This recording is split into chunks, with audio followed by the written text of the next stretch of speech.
In today's video, I'm going to teach you how to create a customer statement in Zoho Books.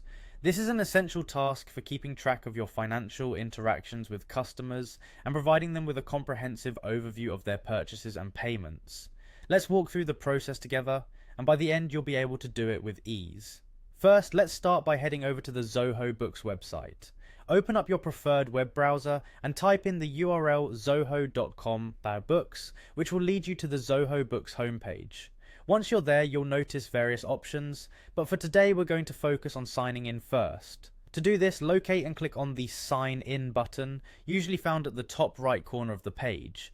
If you have your login details ready, go ahead and enter them now. This process will take you straight into your Zoho Books account, and you'll be greeted with the dashboard that acts as the control center for all your financial tasks. Now, from the Zoho Books homepage, we're going to navigate towards the Sales section. Look for the Sales tab, typically located in the menu options.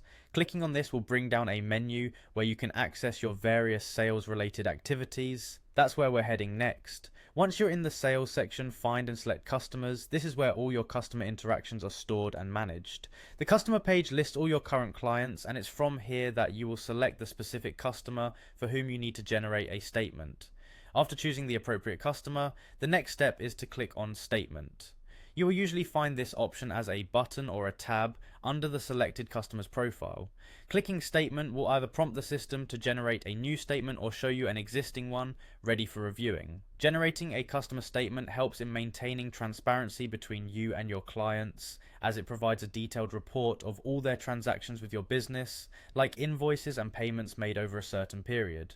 Before finalizing the statement, make sure to review all the details to ensure they are accurate and complete. And just like that, you have successfully generated a customer statement in Zoho Books. This statement can now be shared with the customer through email or printed out as needed. By following these steps, you can maintain an organized and efficient record of all customer transactions, enhancing both your financial management and customer service. Thanks for joining me today. If you found this guide helpful, be sure to check out our other tutorials for more insights and tips on using Zoho Books. See you next time.